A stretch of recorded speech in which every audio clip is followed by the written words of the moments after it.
16 December 1971 স্বাধীন হলো দেশ। এ দিনটির অপেক্ষায় 9 মাস রক্তক্ষয়ী যুদ্ধে প্রাণ গেছে বাংলার অসংখ্য তরুণের।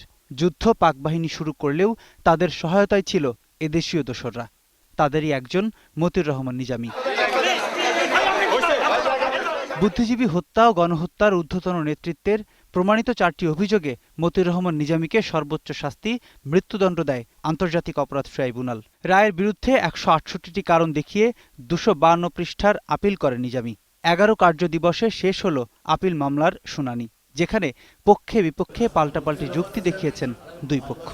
উনি যে সমস্ত লেখা লিখেছেন, বিশেষ করে আলবদরদের উদ্দেশ্যে, আলবদরদের নিয়ে, তাতে স্পষ্ট যে সেই সময়ও আলবদরদের উপরে ওনার কন্ট্রোল ছিল।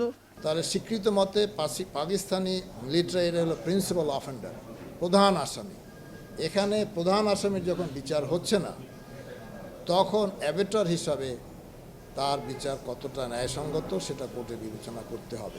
আপিলেও ট্রাইব্যুনালের দেয়া সর্বোচ্চ শাস্তি মৃত্যুদণ্ডই যেন বহাল থাকে সে আবেদন ছিল রাষ্ট্রের প্রধান আইন কর্মকর্তার। তবে নিজামী খালাস পাবে বলে আশা তার আইনজীবীর। নির্দেশ প্রমাণিত হবে এবং তার যে কালপাবিলিটি সেটা বিবেচনা করে তার ব্যাপারে যদি সাজাও দেওয়াও হয়, সেক্ষেত্রে কোনো অবস্থায় তাকে এক্সট্রা গ্রুপ লঘুদণ্ড দেওয়া হবে। যেহেতু একই অপরাধে মুজাহিদের আজকে ফাঁসি হয়েছে, সুতরাং এখানে সেই রায়ের একই রকম ধারাবাহিকতা থাকার জন্য আজকে মতিউর রহমান নিজামীরও ফাঁসির দাবি আমি করেছি। ট্রাইব্যুনাল থেকে আপিল বিভাগে আসা ইতিমধ্যেই 5 জনের মামলার চূড়ান্ত নিষ্পত্তি হয়েছে। নিজামীর মামলার মাধ্যমে সর্বোচ্চ আদালতে শুনানি শেষ হল 6ষ্ঠ মামলার আপিল। প্রণব চক্রবর্তী, 21 টেলিভিশন, ঢাকা।